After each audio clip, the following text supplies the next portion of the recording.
In this tool, I want to demonstrate nbstat and how you can run this tool against a remote target and the information that you can gain or insight or advantage you can gain from running this type of tool across the network.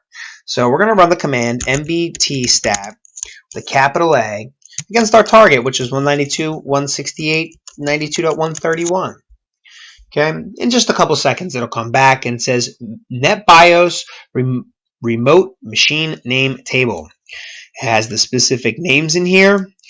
These two binary code identifiers, these actually can be very significant information. You would want to research these against the Microsoft website and determine the values of them, but these numbers do mean things. The type, if it's unique or group, and the status that it's registered in the network, and also the MAC address of our target. This is now we've seen this reference for MAC address. Several tools have the MAC address of your target. Okay, so that's a basic overview of what you get when you run a nbstat against a target. Now let's just do a brief overview of nbstat. Okay, so we're gonna just run the help option on it, nbstat /help. And you can get the overview of the tool here, but specifically, if you're new to running command line tools, you want to get an idea of exactly how to construct your command. And so this section is probably the most valuable because it basically says you run the name of the tool, then the -A. So -A is the list the remote machine's name, where the capital A is for the IP address. And an easy way to remember that is capital A is capital, and then also IP is capital. So capital A, capital IP address, right? So you can connect those two together.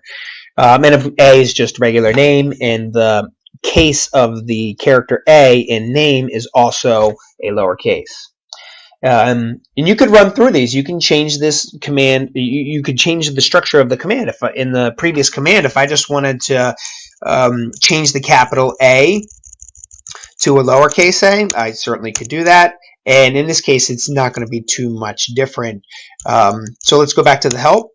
I could do a -C.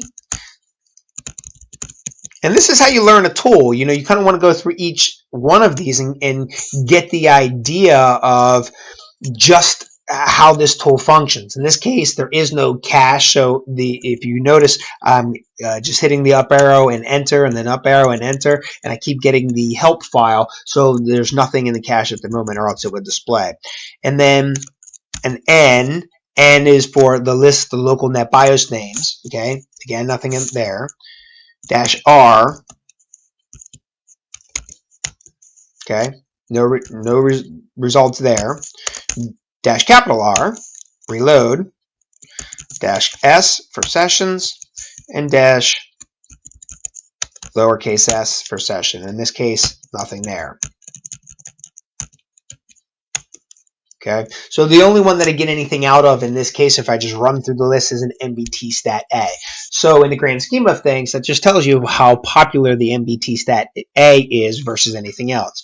Now, if I was documenting this for a case file, I would actually run through each example of that and copy the output of nothing, or the help file, to each respective part in the report. Okay, so capture the fact that you actually did it multiple times. You just don't write out, you know, nothing else found. That's the easier, the lazy way out. You actually have to prove what you did and then the response from that for each instance of that throughout your reporting, so that way it's very thorough.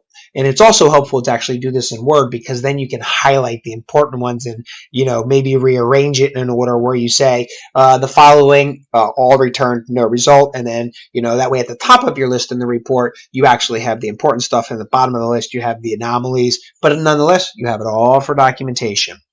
So that's an overview of nbstat, how to capture the information, how to document it, put it in your pen testing reports, so that way you write good reports.